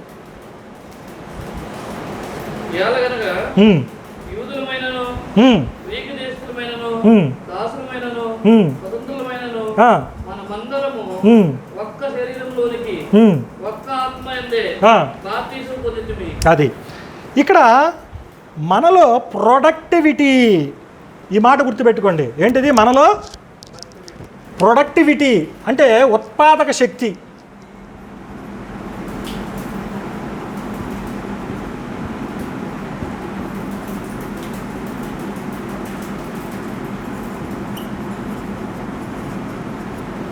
ఏంటండి? మనలో ప్రొడక్టివిటీ అంటే ఉత్పాదక శక్తి రావాలి అని అంటే మనం ఏమవ్వాలా? ఇప్పుడు ఇదంతా ఎట్లా సాధ్యమైంది? ఇది పాలు ఎక్కడి నుంచో వస్తాయి, చక్కెర ఎక్కడో ఉత్పత్తి అయ్యిద్ది, కాఫీ పొడి ఎక్కడో వండుద్ది, దాన్ని ఎవరో తీసుకొస్తారు, నీళ్లు ఎక్కడి నుంచో వచ్చేవి, మంజీరా వాటరో, కృష్ణా వాటరో, గోదావరి వాటరో తెలియదు, పొయ్య, గ్యాసు, దానికి కావాల్సిన వంట సరుకు ఎక్కడి నుంచి వస్తుందో తెలీదు, పాత్రలో ఎవరు తయారు చేస్తారో తెలుసు, ఎక్కడ లోహమో తెలీదు, ఎక్కడ పదార్థమో మనకేమీ తెలీదు. ఇప్పుడు ఇవన్నీ కలిస్తే ఏమైంది? మంచి టీ కానీ మంచి కాఫీ కానీ అయిద్ది. అంటే ఏమవుతుంది? ఉత్పాదక శక్తి, ప్రొడక్టివిటీ, ఉత్పత్తి అనేటువంటిది జరుగుతుంది ఎప్పుడు? కలిసి ఉన్నప్పుడు. కానీ మనం ఒంటరిగా ఉన్నాం కదా. ఇప్పుడు మనలో ఉత్పాదక శక్తి రావాలి అని అంటే మనం ఏం చేయాలి మరి? ఇప్పుడు ఒంటరిగా ఉన్నాము అనేటువంటి నిరాశ పడకుండా, ఈ ఒంటరి అనేటువంటిది నీ అభివృద్ధికి సంబంధించింది అనేటువంటి విషయాన్ని తెలుసుకొని, దాంతోపాటు సమంగా నువ్వు చేయవలసినటువంటి పని ఏంటంటే, నీలాంటి ఆలోచన సరళ కలిగినటువంటి వారందరూ కూడా నువ్వేం చేయాలా? సమకూర్చుకోవాలా. That is the point. మరి సమకూర్చుకునేటప్పుడు సమకూర్చుకునే వాడికి ఏమి హెచ్చరిక చేయాలి, వాడిని ఎటా సమీకరించుకోవాలి అనేది కూడా చెప్పాను. ప్రధానంగా ఎవరి మీద దృష్టి పెట్టాలి అనేటువంటి విషయాన్ని చెప్పాను. వాడు వెనక తొలగటానికి కారణం ఏంటో చెప్పాను. అంతేకాకుండా మళ్ళీ ఏం చెబుతున్నాను? దేవుడు మనతో లేడు అనేటువంటి భావన కాదు, దేవుడు మనకు తోడుగానే ఉన్నాడు, కానీ మనల్ని ఆరోపించేటువంటి వాడే అజ్ఞానంలో దేవునికి దూరం అవుతున్నాడు అనేటువంటి సంగతిని మనం తెలుసుకోవాలి. ఇప్పుడు 13వ వచనంలో ఏమన్నాడు? మీరు ఎవరెవరు ఉన్నారని చెబుతున్నాడు చూడండి. అక్కడ 13వ వచనంలో ఎలాగనగా యూదులు, గ్రీకు దేశస్తులు. గ్రీకు దేశస్తులు అంటే నానా జాతులు. వాళ్ళు గ్రీక్స్ అంటే ఎవరు? నానా జాతులు. తర్వాత దాసులు, స్వతంత్రులు, మనమందరము కూడా ఒక్క శరీరంలోనికి వీఆర్ వన్ ఇన్ క్రైస్ట్. మనందరం కూడా ఏమయ్యాము? క్రీస్తులో ఒక్కటయ్యాము. మనందరం కూడా క్రీస్తులో ఒక్కటైంది. ఎందుకు?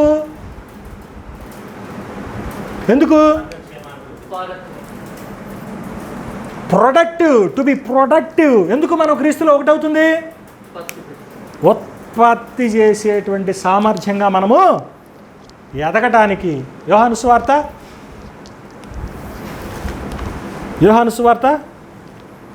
15వ అధ్యాయము, యోహాను సువార్త 15వ అధ్యాయము మొదటి నుండి కొన్ని మాటలు మనం చూద్దాం. జాగ్రత్తగా చూడండి. చాలా ఇంపార్టెంట్ లెసన్ ఈరోజు మనం మాట్లాడుకుంటుంది. చాలా లోతుగా మాట్లాడుకుంటున్నాం. మనం చాలా ఆధ్యాత్మికంగా మాట్లాడుకుంటున్నాం. మనం మన నిజ జీవితంలో ఎదుర్కొన్నటువంటి సమస్యలను ఉద్దేశించి మాట్లాడుతున్నాము. మనం చేయాల్సినటువంటి అజెండా గురించి మాట్లాడుకుంటున్నాము. మనము ప్రొడక్టివ్ ఎలా కాగలమనేటువంటి విషయాన్ని మనం మాట్లాడుకుంటున్నాం. చూడండి. నేను నిజమైనటువంటి ద్రాక్షావళిని. నా తండ్రి మంచి వ్యవసాయకుడు. నాలో ఫలింపని ప్రతి తీగను ఆయన తీసి పారవే. చదవండి.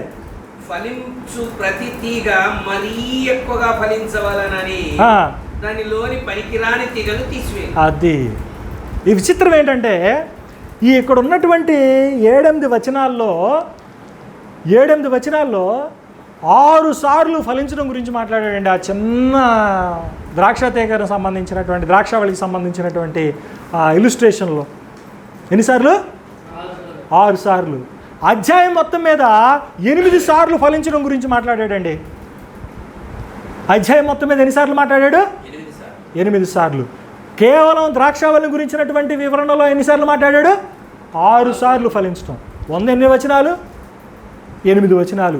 8 వచనాల్లో ఎన్నిసార్లు వస్తుంది ఫలించడం అనేది? ఫలించడం అంటే ఏంటి?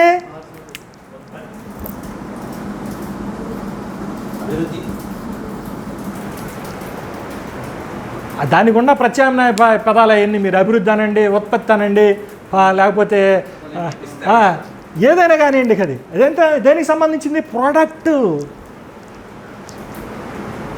ఏమన్నాడండి?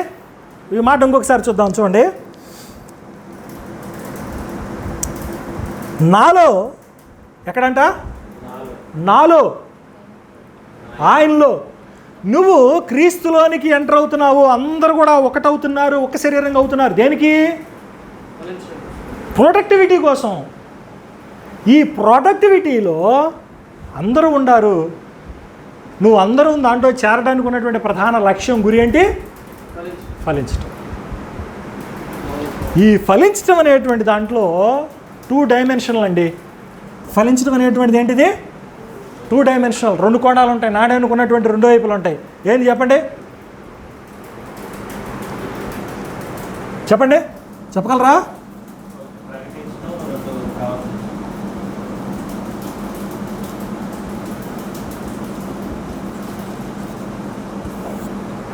ఎట్లా ఉంటాయి?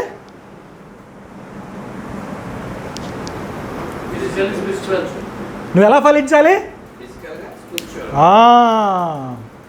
You have to be fruitful.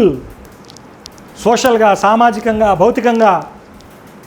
రెండవది ఆత్మీయంగా, అంటే నువ్వు వ్యక్తిగతంగా ఫలించాలి. That is the goal, to be in Christ. నువ్వు క్రీస్తులో ఉండడానికి ఉన్నటువంటి ప్రధానమైనటువంటి కారణం ఏంటి? ఫలించాలి, ఉత్పాదక శక్తిగా మారాలి. ఈ ఉత్పాదకత ఎన్ని డైరెక్షన్లో ఉంది?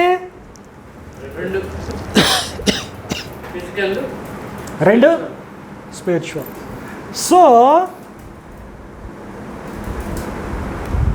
ఇది మనం ప్రధానంగా గుర్తుపెట్టుకోవాల్సినటువంటి విషయం. ఇది మీరు ఎడదాకా రాగలిగారా? ఎందుకు మనం ఏంటి ఏమంటున్నాడు అక్కడ? ప్రభువారు ఒక మాట అన్నాడు. చూడండి ఏమన్నాడు? నాలో. మనం ఫలించాలి అని అంటే మనకు ఉన్నటువంటి గ్రౌండ్ ఏంటి? In Christ. నాలో అంటున్నాడు యేసు ప్రభువారు. అంటే ఫలించడం ఎక్కడ సాధ్యం? ఆయనలోనే సాధ్యం. కాబట్టి నువ్వు ఎప్పుడూ కూడా ఆయనలో నుంచి వెళ్ళిపోవాలి అనేటువంటి ఆలోచన రాకూడదు నీకు. నీ గేమ్ అంతా ఎక్కడ ఆడాలా? అక్కడే ఉండి ఆడాలి.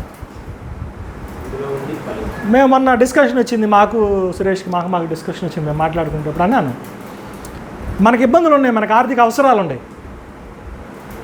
ఏ ఉండా కానీ మన 25 ఏళ్ల అనుభవం ఎక్కడుంది? 25 ఏళ్ల అనుభవం ఎక్కడుంది? నీ జ్ఞానం, నీ విజ్ఞానం, నీ అవసరాలు, నీ ఆందోళనలు, నీ ఆలోచనలు అన్నీ ఎక్కడున్నాయి? 25 సంవత్సరాల నుంచి దీంట్లో ఉన్నాయి. మరి నేను దీన్ని వదిలిపెట్టి వేరే ఆలోచన చేయటం ఏంటి?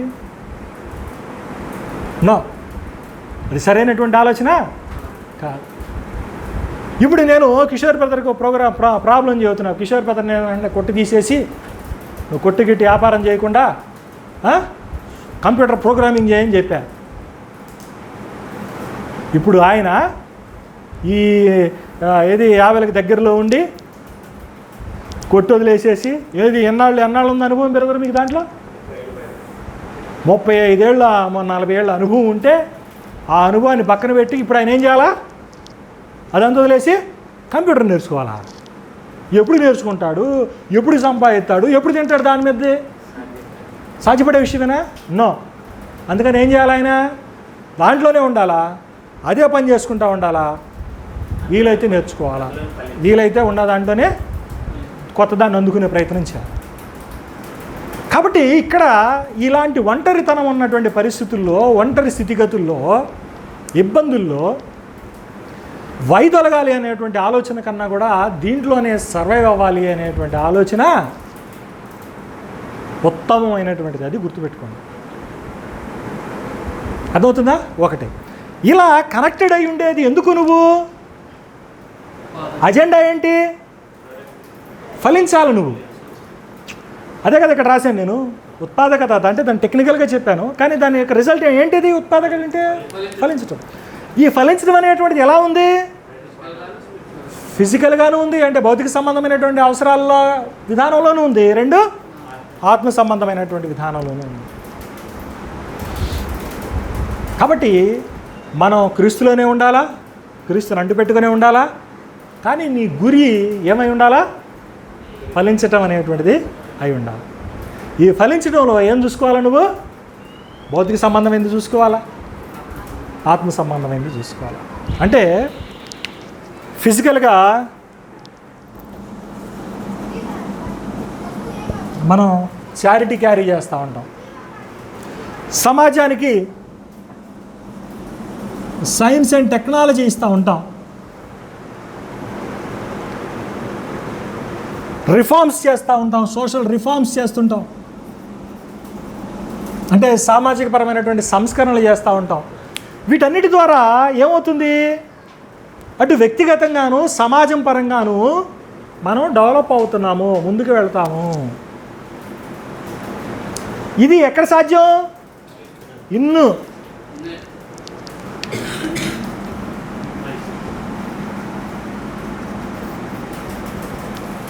అదవుతుందా? స్పిరిచువల్ నీడ్స్ ఉంటాయి, మన వ్యక్తిగతమైనటువంటి అవసరాలు ఉంటాయి. ఏంటి మన అవసరమైనటువంటి? ప్రేమ, కంపాషన్, అదే సమాధానం, ఆదరణ, దయాళత్వం కావచ్చు. ఇవన్నీ గల్తీలకు రాసినటువంటి పత్రికలో చెప్తాడు చూడండి, 5వ అధ్యాయము 22 నుంచి మనం కనుక చూస్తే 21 నుంచి మనం అవన్నీ చెప్పచ్చు. అవన్నీ ఆత్మఫలాలు అంటాడు. సో తద్వారా ఏమవుతుంది? మనం క్రీస్తులో ఉండడం ద్వారా అంటే మన యొక్క క్యారెక్టర్ అనేటువంటిది, మన యొక్క కాండక్ట్, నడవడిక అనేటువంటిది, మన యొక్క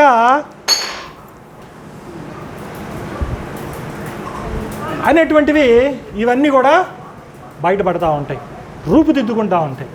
కనుక ఈ విషయాన్ని మనం ప్రధానంగా గుర్తుపెట్టుకోవాల్సినటువంటి అవసరం అనేటువంటిది ఉంది.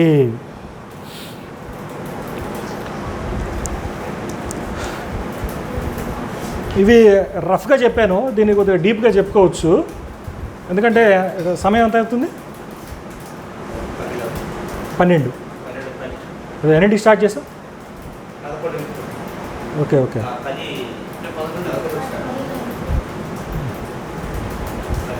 ఓకే, ఇది మనం డెవలప్ చేసుకోవచ్చు. ఓకే, అర్థమవుతుందా? దీన్ని క్లియర్గా డెవలప్ చేసుకోవచ్చు. దీన్ని అంటే ఇంకా బ్రాడ్గా చెప్పాను, కానీ మీకు ఇంకా కావాలంటే నువ్వు దేవునిలో ఉండటం వల్ల, దేవునికి అంటుకట్టుబడి ఉండటం వలన, క్రీస్తులో ఉండటం వల్ల బెనిఫిట్స్, మనకి పర్సనల్గా జరిగే బెనిఫిట్స్, ఫిజికల్ అనాలా అక్కడ పర్సనల్ అనాలా కూడా అర్థం కావట్లేదు నాకు. అంటే ఇవన్నీ ఒక కేటగిరీలో వేసి నేను చెప్తున్నాను అనమాట. ఏంటో తెలుసా? మొదటిది, అసలు ఈ జీవితం ఎందుకు జీవిస్తున్నాం? ఏమంటే ఎందుకండి ఈ జీవితం ఎందుకు? అడుగుతే నాకు చెప్పారు, చిన్న పిల్లడు చచ్చిపోయాడు, యవన ప్రాయంలో చచ్చిపోయాడు. నేను వీడు చూస్తే చంపేశారు. ఎందుకు జరుగుతుంది? చంపేశారు. ఎందుకు జరుగుతుంది? ఆడ చూస్తేనేమో ఒక ఆయన రోగాన్ని జబ్బును పడి ఆయన చచ్చిపోయాడు, కుటుంబం అతలాకుతలం అయిపోయింది.